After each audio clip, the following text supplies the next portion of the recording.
Halo Sobat Noba, BTT Harana Kaisar episode 704 sudah rilis nih. Tanpa banyak pembukaan, yuk langsung saja kita lanjutkan kisah serunya.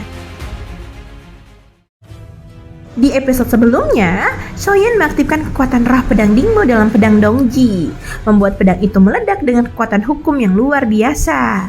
Ia mendebaskan 3 serangan yang menghancurkan 6 lengan makhluk iblis. Namun, serangan tersebut menguras kekuatan hukum dari tubuh aslinya. Melihat peluang emas untuk membunuh, Shoyan mencoba memanggil kekuatan terakhir dari pedang ilusi pemburu langit. Namun, makhluk iblis itu menciptakan ilusi Xuan Huang dan Feng Xi, orang yang pernah menolongnya, membuat Shoyan tak tega menyerang dan membatalkan serangan tersebut. Pertarungan kembali memanas. Makhluk iblis memakai tulang rusuknya sendiri sebagai pedang. Sementara Shoyan terus menekan dengan kekuatan simbiosis yang membuatnya mampu bertahan lama. Di sisi lain, Ye Beijing dan Raja Tianjiang malah santai minum arak karena bosan melihat pertarungan yang tak berujung. Makhluk iblis mencoba bernegosiasi, tetapi Shoyan menolak karena teman-temannya masih tertelan. Saat pertarungan berlarut-larut, tiba-tiba laut bergetar dan pusaran raksasa muncul. Sebuah cahaya turun dari langit dan menyelimuti makhluk iblis. Cahaya misterius itu melumerkan tubuh makhluk iblis, menghancurkannya dengan kekuatan yang bahkan lebih dahsyat dari serangan Shoyan. Ketika suara Simo yang dipenuhi keterkejutan bergema, ia akhirnya menyadari ada sesuatu yang tidak beres. Topeng Simo yang menempel di wajah makhluk iblis tiba-tiba berubah menjadi asap hitam dan lenyap. Shoyan langsung menyerit tajam. Simo telah meninggalkan tubuh makhluk itu. Betapa kuatnya kekuatan Simo. Jika bukan karena tubuh itu milik klan Siming, ia pasti bisa mengendalikannya sesuka hati dan pergi kapanpun ia mau. Kini, tubuh makhluk iblis itu kembali berada di tangan klan Siming. Ia mengamuk dan meronta liar, berusaha memperlambat proses peluruhan dagingnya. Jeritan memilukan bergema, dan ia mencoba kabur dari cahaya pilar yang membelenggunya. Namun perhatian Shoyan tidak lagi tertuju pada makhluk itu. Ia memandang jauh ke arah pusat pusaran raksasa. Di sana, seberkas cahaya putih perlahan melangkah mendekat. Sosok itu, seorang wanita. Ye Beijing langsung berdiri dari tempatnya. Bahkan, keinginannya untuk minum hilang begitu saja. Sesama perempuan memiliki insting yang sangat tajam. Dan ia bisa merasakan jelas bahwa kedatangan wanita itu tidak membawa niat baik. Apalagi ia datang untuk Shoyan. Bahkan memakai cara yang begitu mencolok seolah menggelar drama pahlawan menyelamatkan sang wanita. Walau yang diselamatkan justru bukan perempuan. Dari kejauhan, wanita itu berjalan perlahan menuju mereka. Setiap langkahnya membuat bunga teratai es berwarna putih mekar di bawah kakinya. Wajahnya menawan, sorot matanya bening seperti air yang berkilau. Kulitnya seputih salju dan rambut panjangnya yang hitam terurai tanpa aksesoris apapun. Tatapannya yang dipenuhi cahaya lembut tertuju langsung kepada Shoyan. Dalam beberapa langkah saja, ia sudah berdiri tidak jauh dari pria itu. Shoyan sontak tertegun, matanya tidak bisa berkedip, dan jantungnya berdetak lebih cepat tanpa alasan. Ia mengerutkan kening, sekalipun ia pernah melihat banyak wanita cantik, bahkan Ye Beijing pun memiliki pesona yang sulit ditolak bagi kebanyakan pria. Namun, selama ini, Shoyan selalu mampu menjaga hatinya tetap setenang air. Tetapi wanita ini, meskipun asing, entah kenapa terasa seperti pernah ia temui. Dan perasaan itu mengguncang ketenangan hatinya dengan sangat kuat. Tanpa berkata apa-apa, wanita itu mengangkat lengannya yang seputih giok, tampak hampir berpendak. Satu sentuhan ringan saja, dan tubuh makhluk iblis itu hampir meledak berantakan. Shoyan buru-buru berseru, "Tunggu dulu, ada 2 temanku yang ditelan olehnya." Ia tidak bisa memastikan apakah Xuan Huang dan Feng Xi masih berada di dalam tubuh makhluk itu. Jika hancur sekarang, ia tidak tahu apa yang akan terjadi pada mereka. Wanita itu hanya menyentuhkan ujung jarinya. Seketika, tubuh makhluk iblis itu menggembung, lalu perutnya meledak keras. Darah dan daging berhamburan, dan dari dalamnya melesat 2 berkas cahaya yang jatuh ke tanah.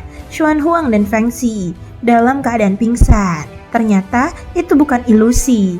Mereka benar-benar telah ditelan dan kemungkinan besar terkena serangan jiwa sehingga tak sadarkan diri. Tubuh makhluk iblis itu terus mengembang hingga akhirnya meledak sepenuhnya, membuat darah berceceran ke segala arah. Shoyan segera memalingkan wajah dan mengibaskan tangannya. Bendera penyegel jiwa terbang keluar, menyapu ribuan jiwa yang tercerai-berai. Sebagian besar jiwa lenyap, tetapi ia masih berhasil menangkap beberapa ribu di antaranya. Sayangnya, ia tidak mendapatkan satupun jiwa utama dari klan Siming. Wanita itu kemudian berdiri di samping Xiaoyan, menatapnya dengan senyum lembut. Pertempuran ini berakhir begitu cepat dan tak terduga. Xiaoyan tidak tahu siapa wanita itu, tapi jelas kekuatannya sangat luar biasa. Bahkan, tubuh iblis peninggalan leluhur keabadian fisik dewa kuno bisa ia hancurkan dengan satu sentuhan. Sebelum Xiaoyan sempat membuka mulut, sosok Ye Beijing sudah melompat ke sampingnya dan meraih lengannya. "Siapa kau? Yang datang duluan harusnya dihargai kan?" ucapnya dingin, seperti seekor anjing kecil yang sedang menjaga makanannya. Wanita itu menjawab tenang, suaranya lembut namun tegas. "Aku Chen Xianyuan dari alam sejati Xuanyin. Dengan dia, aku adalah seseorang dari masa lalu." Nama itu menghantam pikiran Xiaoyan seperti petir. Tubuhnya langsung kaku dan matanya membelalak. Ye Beijing memicikkan mata curiga. "Chen Xianyuan, sepertinya aku pernah mendengar nama itu. Bukankah itu nama milik wanita Jusang di alam sejati Xuanyin? Kabarnya, dia bahkan menjadi penguasa di dunia kecil itu, bergelar Ratu Kaisar. Tapi, apa kau benar-benar dia?" ucap Ye Beijing. Ada sesuatu yang aneh. Aura wanita itu terasa berbeda. Ye Beijing berbisik pada Xiaoyan, "Hati-hati, ada yang tidak beres." Namun, Xiaoyan sama sekali tidak merespon. Seluruh tatapannya terkunci pada Chen Xianyuan, seperti tidak bisa berpaling sedikit pun.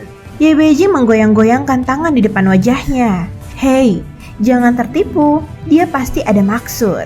Xiaoyan tetap tak menggubris. Chen Xianyuan tersenyum manis, melengkung seperti bulan sabit. "Sudah lama tidak bertemu, Xiaoyan."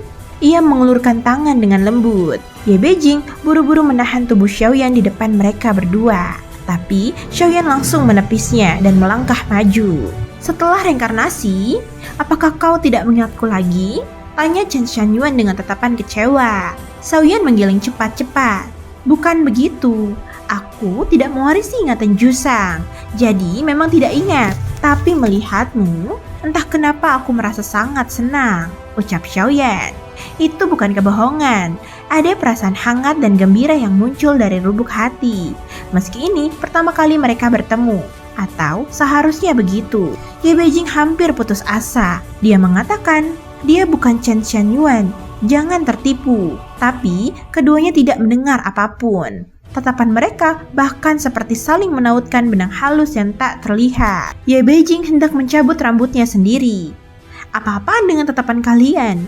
Xiaoyan, dengarkan aku. Dia sangat aneh." Namun, Xiaoyan sama sekali tidak mendengar. Tatapannya yang ia gunakan kepada Chen Xianyuan sangat lembut hingga membuat Ye Beijing geli. "Apa kau sengaja datang dari alam sejati Xuanyin mencariku?" tanya Xiaoyan. Ye Beijing hampir pingsan mendengarnya. Tidak pernah sekalipun Xiaoyan berbicara sehalus itu. Setidaknya tidak padanya. Chen Xianyuan mengangguk pelan. "Aku baru tiba dan tak menyangka takdir begitu baik mempertemukan kita secepat ini. Di dunia luas ini, rasanya jarak seakan tidak berarti apa-apa." Ye Beijing tiba-tiba membuka mata lebar-lebar. "Tidak, Ratu Kaisar punya seekor kelinci. Kau tidak punya kelinci. Pasti palsu." Begitu kalimat itu diucapkan, secercah cahaya muncul dari lengan baju Chen Xianyuan. Sebuah kelinci putih mungil jatuh ke pelukannya. Bulunya halus dan berkilau. Ia mengelusnya perlahan. Ye Beijing melongo tak percaya. Sial, bahkan dia juga menyiapkan ini. Lalu ia menutup matanya lagi. "Ratu Kaisar, Ratu Kaisar, cepat kirim info yang benar. Aku harus cek data." Sementara itu, Xiaoyan menundukkan kepala sedikit. "Terima kasih sudah membantuku. Makhluk itu berasal dari klan Siming. Aku bertarung lama tanpa bisa mengalahkannya. Tapi kau mengatasinya hanya dengan satu langkah. Itu benar-benar menyelamatkanku." Chen Xianyuan tersenyum lembut. "Tidak perlu berterima kasih. Di antara kita, hal seperti ini tidak berarti apa-apa." Senyum hangatnya membuat tubuh Ye Beijing semakin gemetar tak karuan.